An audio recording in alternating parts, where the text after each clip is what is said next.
Hello friends, तो चलिए आज हम लोग देखते हैं जो मैथ का मॉक टेस्ट चल रहा है हम लोग का। आज हम लोग का सेकंड वीडियो है। पहला वीडियो लिंक डिस्क्रिप्शन बॉक्स में दे दिया गया है, उसको आप देख सकते हैं। और यह हम लोग का जो सेशन चला रहे हैं आरआरबी ग्रुप डी के लिए है, एसएससी जीडी के लिए है और फायरमैन के लिए है। एकदम बहुत ही अच्छा क्वेश्चन आपके सामने यहाँ पे प्रस्तुत किया जा रहा है। अगर वीडियो अच्छा लगता है तो लाइक जरूर करेंगे, अगर अच्छा नहीं लगता है तो डिसलाइक करेंगे, और अगर अच्छा लगता है तो चैनल को सब्सक्राइब भी कर सकते हैं। चलिए फ्रेंड्स, हम लोग देखते हैं क्वेश्चन नंबर पहला। क्वेश्चन नंबर पहला जो दिए गए है ना, क्या बोल रहा है आपसे क्वेश्चन बोल रहा है कि 1400 रुपये को ए बी और सी के बीच 2:7:5 के अनुपात में बांटा गया है, तो बी का हिस्सा क्या होगा। आपसे बी का हिस्सा पूछा है। तो देखिए, ये 1400 जो दिए गए हैं ना, एक निश्चित राशि के रूप में दिए गए हैं। तो सबसे पहले आप जो रेशियो का जो क्वेश्चन बनाते हैं, तुलना करने पर आधारित प्रश्नों को कैसे बनाते हैं, तो निश्चित राशि का तुलना अनुपात के उसी पद से करा देते हैं और जो पूछता है उससे गुना कर देते हैं। तो 1400 को अगर हम निश्चित राशि बोल रहे हैं तो 1400 है।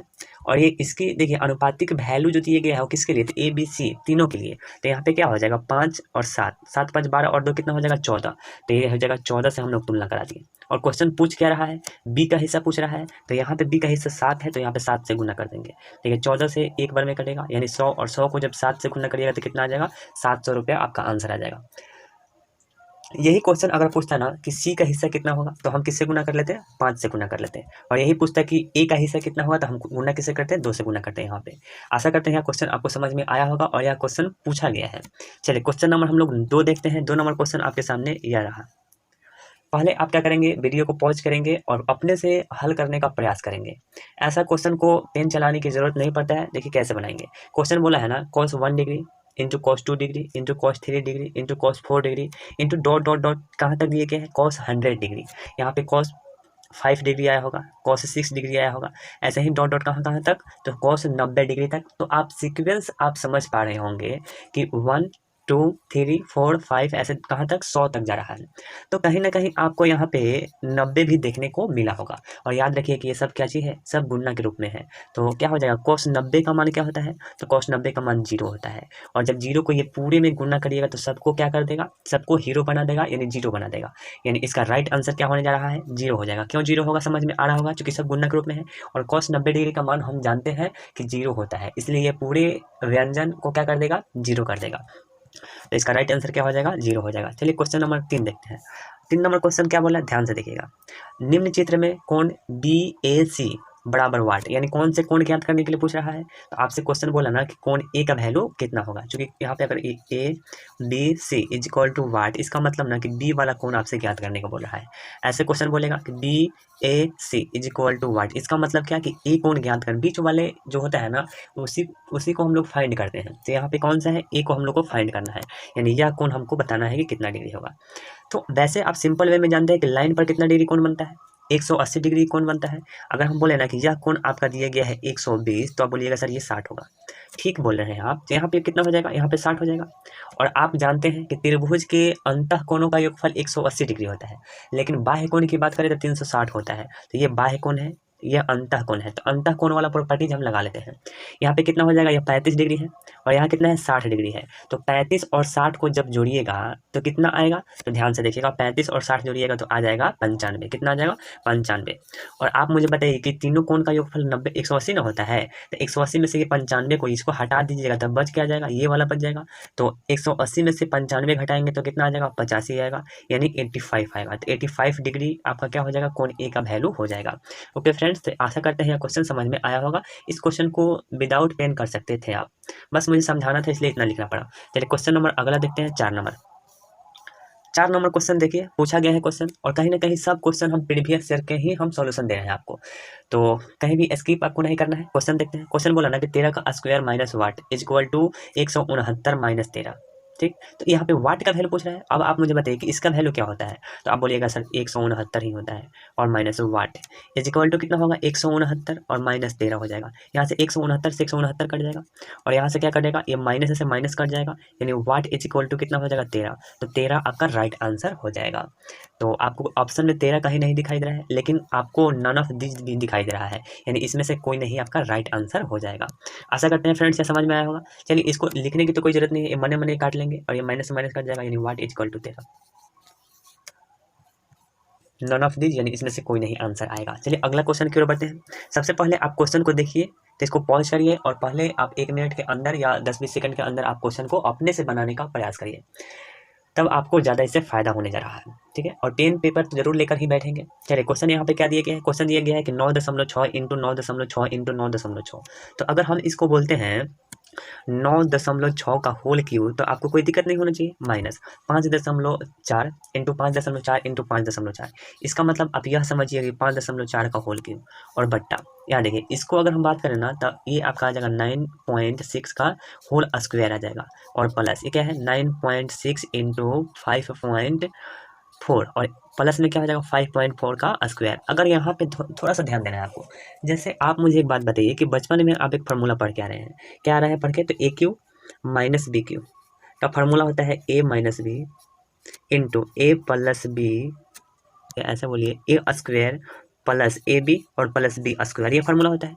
अगर हम बोले कि A minus B is equal to क्या होगा, तो इसको आप लिख दीजिए फिलहाल ए क्यू और माइनस बी क्यू, और बट्टा क्या हो जाएगा ए का स्क्वायर प्लस ए बी और प्लस बी स्क्वायर। ये फार्मूला आप पढ़े होंगे जहाँ तक मेरा विश्वास है।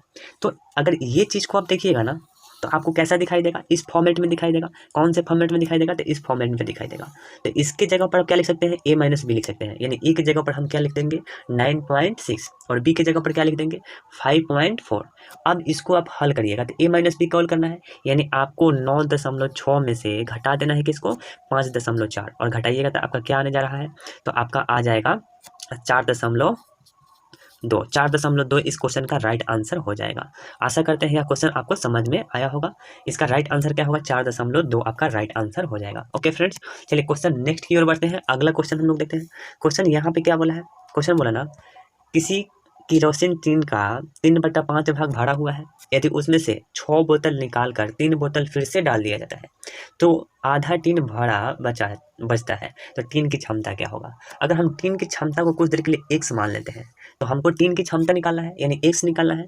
तो ध्यान से देखिएगा, टीन की क्षमता यानी x का, ध्यान से देखिएगा 3/5 भाग भरा है, यदि उसमें से 6 को निकाल लिया जाता है यानी घटा देंगे हम लोग, और 3 को फिर से डाल दिया जाता है यानी 3 को डाल दीजिए भाई, तब क्या होता है, तो आधा टीन भरा रहता है। तो टीन की क्षमता x माने है, और कितना आधा, तो आधा कर देते हैं। बस इस तरह से हम लोग क्या करेंगे x का वैल्यू याद कर लेंगे, आपका आंसर आ जाएगा। ध्यान से देखिएगा, ये आपका हो जाएगा 3x और बट्टा कितना होगा 5 और माइनस ये x वाले को एक साथ, यानी x और बट्टा कितना हो जाएगा 2 हो जाएगा, और 6 और 3 इसको हल करिएगा तो -3, और -3 जब इधर आएगा तो +3 हो जाएगा, और यहाँ से बस x का वैल्यू हल करिएगा तो कितना आ जाएगा, तो x को हल करिएगा तो आपका 30 आ जाएगा। तो 30 आपका राइट आंसर होगा, यानी टीन की क्षमता क्या होगा, तो 30 होगा। 30 आपका राइट आंसर होगा। ओके फ्रेंड्स, ये क्वेश्चन आपको समझ में आया होगा। नहीं समझ में आए तो भी आपको परेशान नहीं होना है, आप कमेंट बॉक्स में क्वेश्चन बता देंगे कि इतना नंबर नहीं बढ़ रहा है। हम अगले सेशन को लेके आएंगे तो सबसे पहले वही क्वेश्चन को बताएंगे, फिर अब क्वेश्चन को आगे की ओर बढ़ेंगे। तो इसका आंसर आपका 30 हो जाएगा। चलिए अगला क्वेश्चन की ओर बढ़ते हैं। क्वेश्चन नंबर नेक्स्ट, ये क्वेश्चन आपके सामने आ गया, तो आप ध्यान से देखिएगा। ये क्वेश्चन पूछा हुआ है और √12 plus √12 plus √12 plus dot dot dot to कहाँ तक, इन्फिनिटिव तक है, ठीक है। एक लिमिट होता है, एक अनलिमिटेड होता है, यानी इन्फिनिटिव तक होता है। तो इसका अलग अलग क्वेश्चन बनता है, तो सब क्वेश्चन को हम बारी बारी से हर मॉक टेस्ट में अलग अलग टाइप का क्वेश्चन रखेंगे, ताकि क्वेश्चन कहीं से भी पूछे आपका क्वेश्चन नहीं छूटे। तो ध्यान से देखिएगा, इस क्वेश्चन को हल करने का एक सूत्र होता है। क्या सूत्र होता है, सूत्र होता है 4a + 1 और बटा कितना होता है 2 होता है। ये आपका फार्मूला होता है। अगर फार्मूला को नहीं याद रखते हैं तो भी आपका क्वेश्चन बन जाएगा। अब बोलिएगा सर ये फार्मूला कहाँ से आया, तो इतना बराबर आप एक सिलेक्ट कर लीजिए, दोनों तरफ वर्ड करिए, हल करिएगा तो आपका क्या हो जाएगा, ये फार्मूला आ जाएगा। बस यहाँ पे केवल ए आपको करना पड़ेगा, ठीक। तो अब बोलिएगा सर ए करना पड़ेगा, यानी ए की जगह पर तो मुझे 12 दिखाई दे रहा है, तो हल कर लीजिए भाई। यहाँ पे 4 रखिएगा और ए की जगह पर 12 और +1 और फिर से +1 है, और बटा कितना हो जाएगा 2 हो जाएगा। यहाँ पे क्या होगा, 48 1 49, और 49 का वर्गमूल कितना होता है 7 +1 और बटा कितना होगा 2। अब यहाँ पे 7 और 1 8, 8 बटा 2 का मतलब कितना हो जाएगा 4 हो जाएगा, यानी इसका राइट आंसर क्या हो जाएगा 4 हो जाएगा। बोलिएगा सर अगर फार्मूला नहीं याद रहता है तो क्वेश्चन को कैसे करेंगे, तो ध्यान से देखिएगा। अब यह कंडीशन जो हम अभी बता अभी जो क्वेश्चन का आंसर हम लोग करेंगे ना, यह क्वेश्चन इसके लिए अप्लाई होगा जब हमेशा सेम नंबर हो और प्लस होता। माइनस के लिए भी यहाँ पे हम समझ लेंगे अभी तुरंत, और इनटू के लिए अलग कंसेप्ट जो हम लोग नेक्स्ट वीडियो में लाएंगे। तो देखिए 12 है ना, 12 को 2 खंड में ऐसे गुणनखंड करिए जो दोनों का अंतर 1 हो। तो देखिए अंतर 1 होना चाहिए, यानी घटाव दोनों का 1 होना चाहिए। तो यहाँ पे लिख सकते हैं 3 × 4, बिल्कुल सही है। दोनों का अंतर आप देखिएगा तो सर 1 आपको दिखाई देगा। अब ध्यान से देखिए, अगर यहाँ पे प्लस प्लस रहता है ना तो इसमें से बड़ा वाला आंसर आपका हो जाएगा, लेकिन यहीं पे माइनस माइनस रहेगा ना तो क्या हो जाएगा, छोटा वाला आंसर होगा। अब यहाँ से और क्वेश्चन पूछ, इस तरह से 10 टाइप का क्वेश्चन यहाँ से बनता है, और एक वीडियो में हम 10 टाइप से क्वेश्चन को लाएंगे। फिलहाल अगर यहाँ पे प्लस माइनस रहता है, प्लस माइनस रहता है तो क्या होगा, माइनस प्लस रहता है तो क्या होगा, तो उसके लिए भी अलग अलग कंसेप्ट रहता है, लेकिन ये सिर्फ प्लस प्लस होना चाहिए। तो क्या होगा, 4 होगा। माइनस माइनस रहता है तो छोटा वाला, यानी 3 आंसर हो जाता। ओके फ्रेंड्स, चलिए अगला क्वेश्चन की ओर बढ़ते हैं। क्वेश्चन नंबर नेक्स्ट, ये बार से क्वेश्चन हर बार पूछता है और हर बार पूछेगा भी, क्योंकि इंपॉर्टेंट क्वेश्चन बार से बनता है। तो ध्यान से देखिए, क्वेश्चन दिया गया है ना 2.1 और 36 पर क्या है, बार ब्रैकेट है, तो इसको हल कैसे किया जाता है, ध्यान से देखिएगा। 2 और डेसिमल है तो इसकी जगह पर प्लस कर देंगे, और ये पूरे नंबर को डेसिमल के बाद वाले जो भी नंबर है ना या जो भी डिजिट है वो पूरे को लिखेंगे, चाहे उस पर बार हो या ना हो। तो हम पूरा को लिखेंगे, यानी क्या हो जाएगा, 136 को लिखेंगे।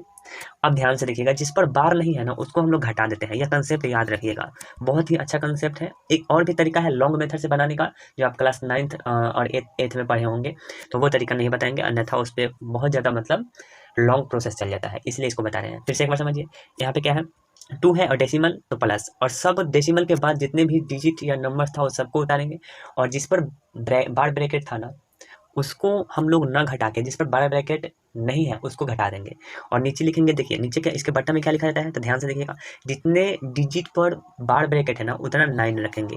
तो कितने पर था, तो 2 पर था, 3 और 6, यानी 2 डिजिट पर बार ब्रैकेट था, तो यहाँ पे 9 9 2 लिखेंगे।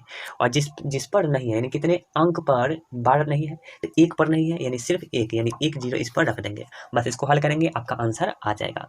अब कैसे इसको हल करेंगे, जरा ध्यान से देखिएगा। अब इसको हम लोग कैसे हल करते हैं, ध्यान से देखिए।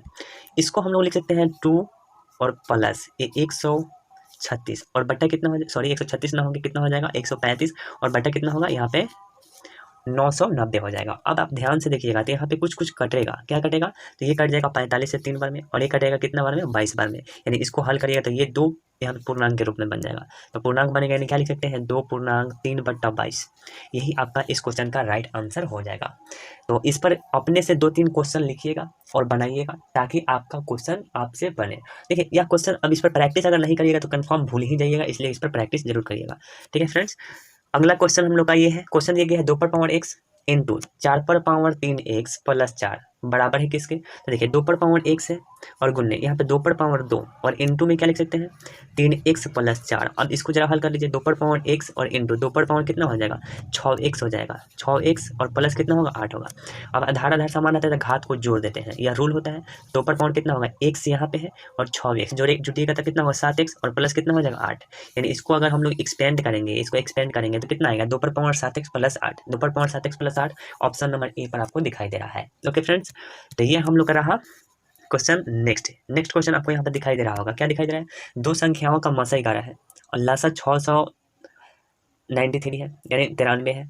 अब क्वेश्चन से आपसे क्या बोला, इसमें से एक संख्या दे दिया गया है तो दूसरी संख्या ज्ञात करने के लिए बोला है। तो याद रखिएगा ना कि पहली संख्या गुने दूसरी संख्या बराबर होता है LCM और गुने HCF। तो यहाँ से आपको जो निकालना है उसको आप हल कर सकते हैं। अगर फर्स्ट वाला निकालना है तो क्या करेंगे, फर्स्ट बराबर क्या होगा LCM गुने HCF बटा दूसरी वाला, या दूसरी वाला निकालना है तो दूसरी वाला इज इक्वल टू क्या हो जाएगा LCM गुने HCF और बटा क्या होगा पहला वाला। तो यही हम लोग को कंसेप्ट यहाँ पे लागू कर देना है। क्या हो जाएगा, दूसरे वाला निकालना है, LCM आपको क्या होगा 6 9 3 और गुन्ने HCF कितना हो जाएगा 11 और बटा कितना हो जाएगा आपका 77 होगा, क्योंकि पहली संख्या 77 दिया गया है। अब 11 से कितने बार में कट जाएगा 7 बार में, और 7 से इसको काटिएगा तो कितने बार में कटेगा, तो 7 से काटिएगा तो ये हो जाएगा 99 बार में, यानी इसका 99 आपका राइट आंसर हो जाएगा, यानी 99 आपका राइट आंसर हो जाएगा। ओके फ्रेंड्स, तो आशा करते हैं क्वेश्चन आपको समझ में आया होगा। अगला बार से हम लोग कुछ रीजनिंग क्वेश्चन हम लोग लाएंगे, और देखिए ये बहुत ही बच्चे वाला क्वेश्चन है, इसका आंसर मुझे कमेंट बॉक्स में बताएंगे कि इसका आंसर क्या होगा। ओके फ्रेंड्स, तो नेक्स्ट बार वीडियो हम लाएंगे तो उसमें 10 मैथ का क्वेश्चन रहेगा, 10 क्वेश्चन रीजनिंग का रहेगा, 10 क्वेश्चन जीके जीएस का रहेगा, 30 क्वेश्चन का हम लोग डिस्कस करेंगे पर डे। आप लोग के लिए यह प्रोवाइड किया जा रहा है। देखिए आपका SSC GD भी एग्जाम लेगी, उसके बाद फायरमैन वाला आप भरे हैं उसका भी एग्जाम होगा, और ग्रुप D पर ज़्यादा फोकस करेंगे क्योंकि इस पर वैकेंसी बहुत ही ज़्यादा दिया था। तो इसको अगर आप अभी नहीं ले पाएंगे तो फिर आगे चल के बहुत ज़्यादा प्रॉब्लम हो सकती है, इसलिए टेस्ट ही आपको रिजल्ट तक पहुँचा सकता है। चाहे आप कितना भी पढ़ें, जब तक टेस्ट नहीं दीजिएगा तब तक रिजल्ट नहीं होगा। ओके फ्रेंड्स, तो चलिए इसका आंसर आप मुझे कॉमेंट बॉक्स में बताएंगे।